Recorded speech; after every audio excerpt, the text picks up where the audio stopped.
Okay, everyone, we'll make a start. Delighted to be joined by the 2022 Asia Pacific Amateur Champion, Harrison Crowe. Harrison, congratulations on a fantastic performance today. Obviously, you got off to a challenging start with the back nine, but you really rode with the front nine, but you really rode back on the back nine. Can you just talk us through, what you were thinking at that point, and what kind of got you back into the zone on the run of birdies on the back nine there? Yeah, I certainly really had to dig deep. I kind of just said to my dad and his mate Dipper that I just need one.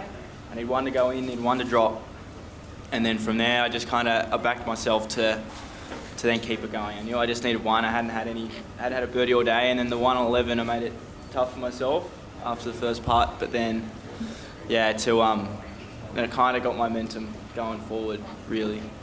And what does it mean to you now? There's so much talk all week about what comes with winning this trophy, but how much does it mean to you to win this and secure the exemptions to the Masters and to the Open?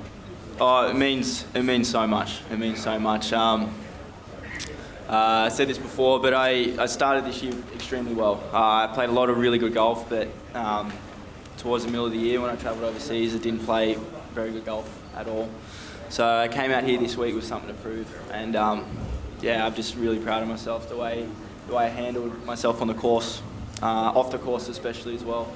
I feel like I just did all the right things this week, and it was awesome. I had a chat to my coach, John, on the phone this morning, and I've been telling him what I've been doing, and he's just really impressed. So I've been doing all the right stuff this week, and it's awesome to see it pay off. Well, we certainly should be. So we'll take some questions from the floor. If you can raise your hand, we'll get the microphone to you. We'll start here, Jimmy. Crowe, what was going through your mind when that second shot was going into 18?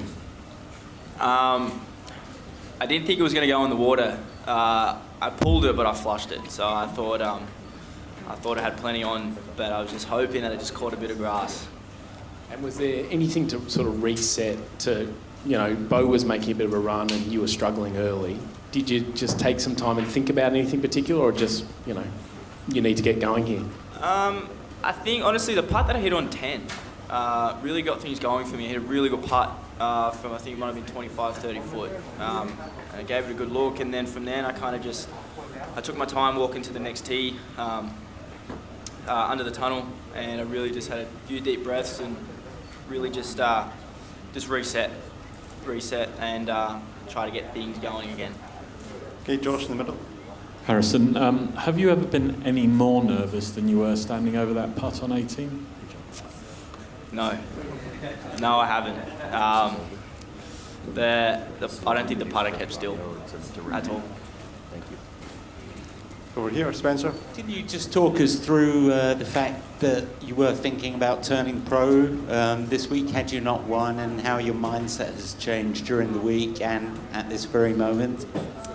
Yeah, I honestly think it helped me play well this week because I didn't really have too many expectations. I did want to prove myself out here this week, but I thought, I want a solid week and then on to the next chapter. But this is how I want to delay things for sure. It's an awesome feeling, and it's an extremely good reason not to turn right this minute. Okay, Swami on the right there. Harrison, congratulations. Thank you. It's been a tough 2-year period, especially for people who come from Australia and countries which have had a very strict quarantine. What did you do right? This must be your debut, and you had a great year. What have you done right this year? Or what did you do in the 2 years before that?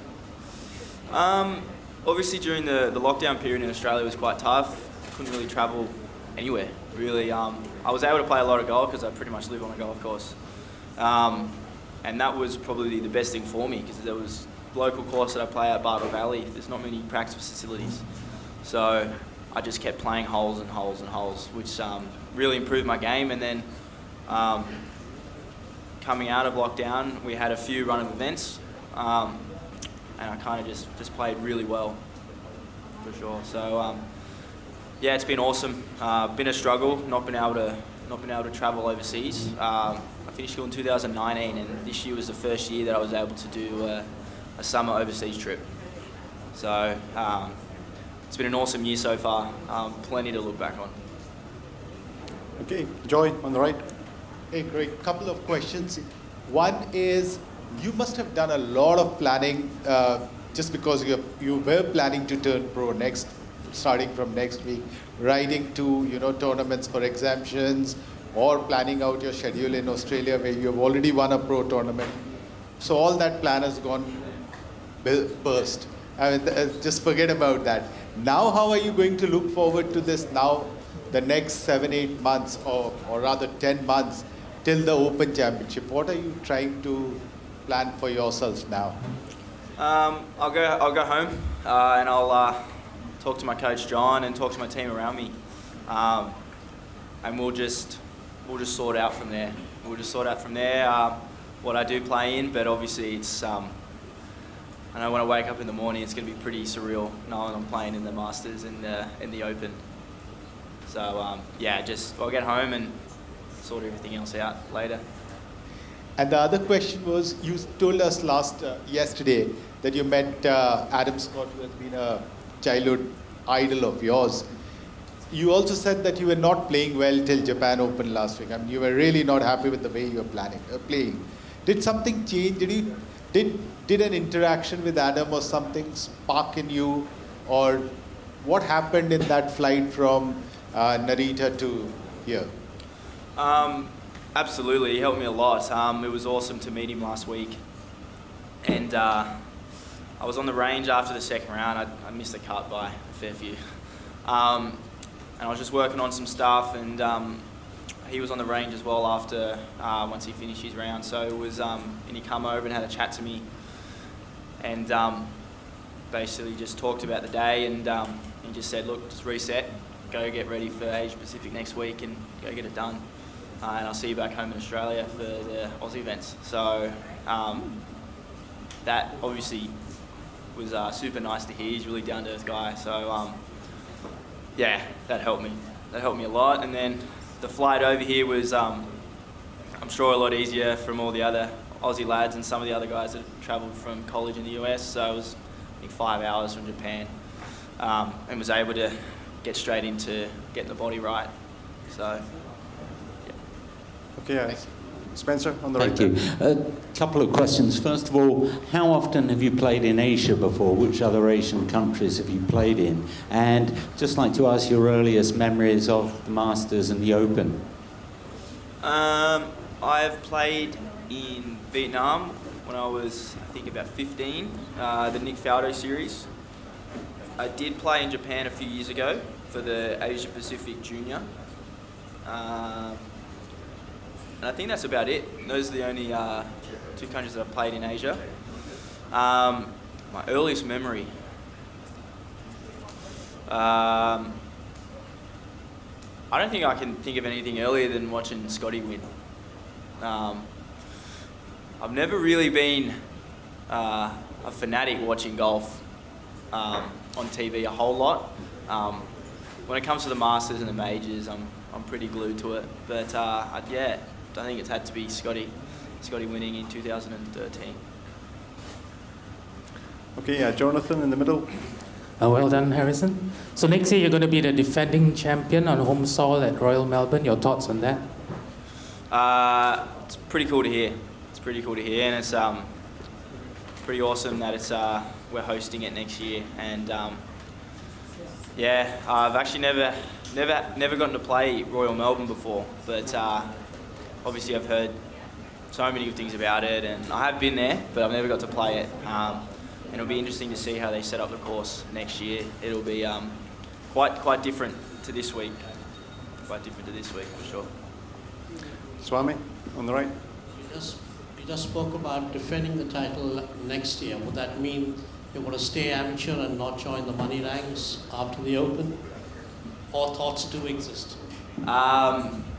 Yeah, I'll be going through all decisions. So I'm not sure yet, but I think when I get back home, there'll be some stuff to think about, and yeah, my thoughts are open for sure. Lewis in the centre.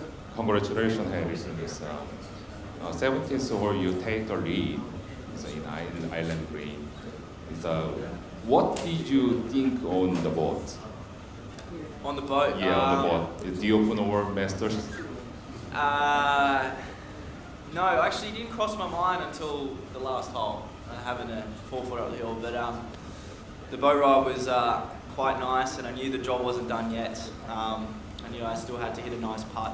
I hit a really good putt. I thought it was going in, but yeah, it's quite a nice feeling going onto that green in a boat that I think it might have been 2 under on the week for it. So it's pretty cool. I didn't hit the water once this week, so pretty happy with that. Enjoy again on the right. Craig, a thought about Bojin, the way he played, and also particularly the interactions between you two, which was so fantastic to see. I mean, after the 17th hole, he making a double bogey, and still you guys were smiling and talking to each other on the board. Him standing out there waiting for you and clapping for you. I mean, just say a bit about this entire, the brotherhood in amateur golf, and how special was that? Yeah, absolutely. This morning was the first time I ever met Bo, and he was great. He was awesome to play with. He played some super golf early on, especially, and yeah, it was not many times will you play final group of a big tournament and be quite so chatty with the players, and it's awesome this week. Like the world of amateur golf, there's not many guys that will kind of snub you, I guess, in terms of being on the golf course and having conversations and just distracting yourself from what's going on. It's just having a good conversation. And yeah, Bo was awesome. Bo was a really nice guy. And yeah, absolutely, it was great. Well, I think that's all the questions. Harrison, congratulations again. I was lucky enough to chair the press conference with Cam Smith at the Open at St Andrews, so it's a nice Australian double. So congratulations, enjoy your success. Well done. Thank you so much.